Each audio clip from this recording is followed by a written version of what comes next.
The Israel-Iran conflict didn't start yesterday. It has been building for decades. Israel is an extremely small country, roughly the size of a major American city. Because of that, even a single nuclear strike could cause catastrophic damage.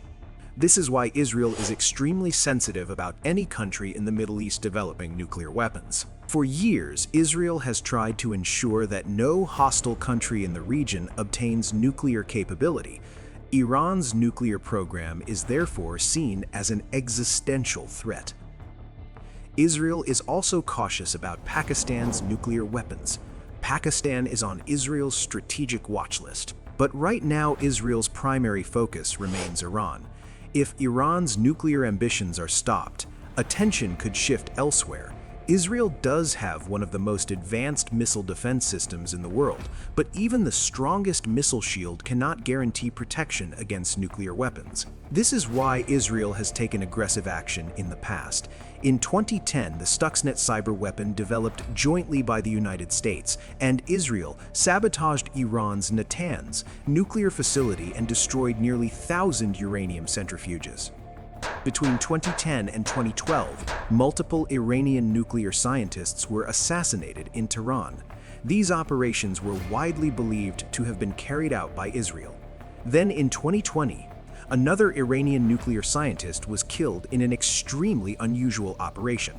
A remotely controlled machine gun mounted inside an empty vehicle was used to carry out the assassination without a shooter present. All of this shows one thing clearly: the Israel-Iran conflict has been unfolding for years in the shadows. But this raises a bigger question: why is the United States involved? The United States has major strategic interests in the Middle East, access to oil, influence over global energy markets, and maintaining military presence in the region are all critical factors. If Iran were to become a nuclear power, it could dramatically increase its influence across the Middle East, potentially weakening us influence in the region. The United States also operates numerous military bases across the Middle East, and that is why America is deeply involved in this conflict. Israel's strategy against Iran can be understood using a pyramid structure. Imagine a pyramid where each layer supports the one above it. Israel's leadership believes that to weaken Iran, the pyramid must be dismantled layer by layer from the bottom to the top. At the base of the pyramid are Iran's proxy groups. These include Hamas in Palestine, Hezbollah in Lebanon, and the Houthis in Yemen. These organizations operate against Israel but receive funding, weapons, intelligence, and training from Iran. Because of this support, these groups act as Iran's indirect military power across the Middle East. Israel's first objective is to weaken or destroy these proxy groups. By targeting them, Israel reduces Iran's ability to project power outside its borders. Above the proxy group sits the IRGC, the Islamic Revolutionary Guard Corps. This is one of the most powerful institutions inside Iran. Unlike Iran's regular army, which is responsible for defending the country's borders, the IRGC exists primarily to protect the Iranian regime itself. The IRGC is highly trained and operates in multiple areas including military operations, intelligence, cyber warfare, and regional influence. It also plays a central role in training, funding, and equipping groups like Hamas, Hezbollah, and the Houthis. Because of this, weakening the IRGC is considered the next major step in weakening Iran. Above the IRGC sits the Ayatollah, the highest authority in Iran. Ayatollah is not a personal name.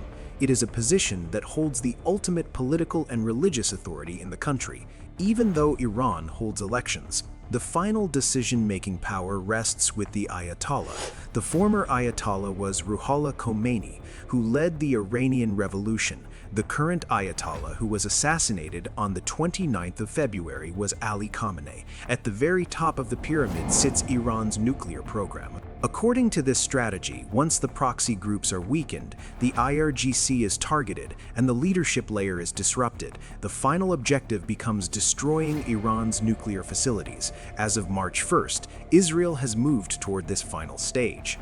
The first three layers of the pyramid have already been addressed, and the focus is now on the final objective, which is eliminating Iran's nuclear capability. However, the United States has a different long-term objective. While Israel focuses on dismantling the security pyramid around Iran, America's broader strategy is focused on changing the Iranian government itself. A change in the Iranian government could open the door for greater American influence in the region and allow American companies and strategic interests to gain stronger economic and political access. In August 2024, the head of the Hamas Political Bureau, Ismail Haniyeh, was invited to attend the inauguration ceremony of the newly elected Iranian president, Mossad Pezeshkian. On that day, Ismail Haniyeh stayed in a highly secured building that was protected by the IRGC, the Islamic Revolutionary Guard Corps. However, something unexpected happened. Some IRGC commandos secretly installed a remote-controlled bomb under his bed. At the right moment, the button was pressed. The bomb exploded, and Ismail Haniyeh was killed instantly. Later, it was revealed that those IRGC commandos were actually Mossad agents. They were Israeli intelligence operatives who had infiltrated the security system. After his death, the responsibilities of Hamas leadership shifted to the Hamas leader and manager of Gaza, Yahya Sinwar. Now, Yahya Sinwar became the next major target of Mossad. Mossad spent months planning his assassination. However, the plan was never executed because Yahya Sinwar never gave them a clear opportunity to eliminate him. In fact, something unexpected happened. He died before Mossad's assassination plan was even finalized. In October 2024, the Israel Defense Forces, also known as the IDF, located 3 Hamas militants. During a crossfire battle, 2 militants were killed, but the third person escaped into a nearby house. To eliminate the militant, the IDF launched an attack using an MGL. After the attack, to confirm whether the militant was dead, Israeli forces sent a drone into the house. When the drone camera inspected the area, they found something surprising. The dead body inside the house was Yahya Sinwar. For Israel, this was both shocking and relieving. To confirm the identity, Israeli forces cut a finger from the body and sent it for a DNA test. Later, the test confirmed that the person killed was indeed Yahya Sinwar. But this raises an important question. How did Israel already have Yahya Sinwar's DNA for comparison? To understand this, we need to understand how intelligence agencies operate. For intelligence agencies like Mossad, collecting DNA from important leaders and targets is a major intelligence activity. Spies can collect DNA in many ways. This can include hair strands, nail fragments, leftover food containing saliva, drinking glasses, or even human waste or urine. These samples allow intelligence agencies to build DNA databases of important individuals. However, intelligence agencies never publicly reveal how they obtain these samples. After the death of Yahya Sinwar, Mossad continued targeting Hamas leadership. Over time, many of the top Hamas leaders were eliminated, and Hamas has been heavily weakened and is now close to collapse. The next major target was Hezbollah. In a single strike by Israel, almost the entire top leadership of Hezbollah was eliminated. On the 28th of September, Hezbollah leader Hassan Nasrallah and other senior leaders were attending a meeting. Suddenly, a massive explosion occurred. Within seconds, everyone inside the meeting was dead. What makes this attack shocking is where the meeting was happening. The leaders were inside a bunker, located nearly 60 feet underground. They believed this bunker would protect them from any airstrike, but Israel used a bunker buster bomb. This special type of bomb is designed to penetrate deep underground before exploding. The bomb drilled through nearly 60 feet of earth and concrete, reached the bunker, and then detonated. The result was devastating. The entire leadership inside the bunker was killed instantly. The operation began when Mossad received intelligence about the meeting. Once the location was confirmed, Israeli Air Force fighter jets took off from Israeli airbases. The jets reached the target area and dropped the bunker buster bomb directly on the underground bunker. Within moments, the strike was complete. But the story becomes even more shocking. 10 days before this meeting, something unusual had already happened. A series of pager explosions began occurring among Hezbollah militants. Hezbollah fighters used pagers for communication. Suddenly, many of those pagers started exploding. Some militants lost their fingers, some lost their eyesight. Others suffered severe internal injuries. Even innocent civilians were affected. In one tragic case, a militant's daughter was playing with the pager when it suddenly exploded, and she lost her life. This raises an important question. Why were Hezbollah militants using pagers instead of mobile phones? Initially, they were using mobile phones, but Israeli intelligence agencies, especially Mossad, were able to track locations and intercept communications through those phones. Using this method, Israel had already eliminated several important leaders by tracking their phone signals. Because of this, Hezbollah stopped using mobile phones and switched to pagers, believing that pagers were almost impossible to track. But this is where the story becomes what many people describe as absolute cinema. Before the pagers even reached Hezbollah militants, Israel had secretly installed small explosive devices inside them. When the pagers were later distributed among Hezbollah members, the explosives were already inside. At the chosen moment, those pagers detonated from within, causing chaos and injuries among the militants. By the time the bunker strike happened, Hezbollah's internal communication system had already been heavily disrupted.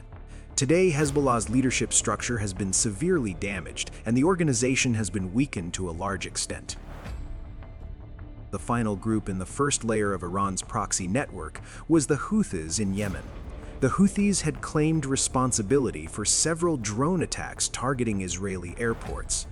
To deal with the Houthis, the Israel Defense Forces followed a different strategy. Instead of only targeting individuals, Israel focused on cutting off the Houthis' entire support system. Israeli strikes destroyed airports, ports, fuel storage facilities, and multiple military installations in Yemen. Because of these attacks, the Houthis' supply lines were severely disrupted, weapons, funds, and logistical support that were coming from Iran were blocked. Without these supplies, the Houthis gradually became isolated and weakened. Later, one of the Houthis' chief commanders was also eliminated. With Hamas weakened, Hezbollah leadership destroyed, and the Houthis heavily damaged. Israel had effectively dismantled the first layer of Iran's strategic pyramid. The entire proxy network surrounding Israel had been severely weakened. After the first layer, now the second layer. Months before Israel planned an attack on the ERGC, many Mossad commandos entered Iran and mixed with Iranian militants and local civilians. Then slowly, they smuggled in military drones like kamikaze and armed explosive drones. The next step was to deploy them. They filled a truck with explosive drones and parked it near Iran's missile defense system, and in the area a secret kamikaze launch site was built.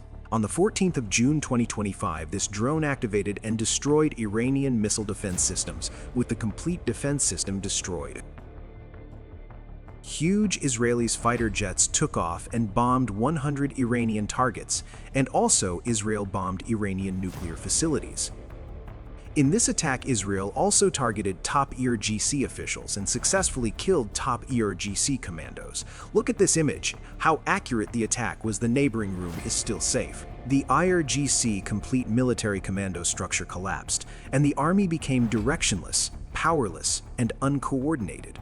In this attack, even Iranian nuclear scientists were killed. All these people were not common people. These were the brains of the IRGC. IRGC top leaders are dead.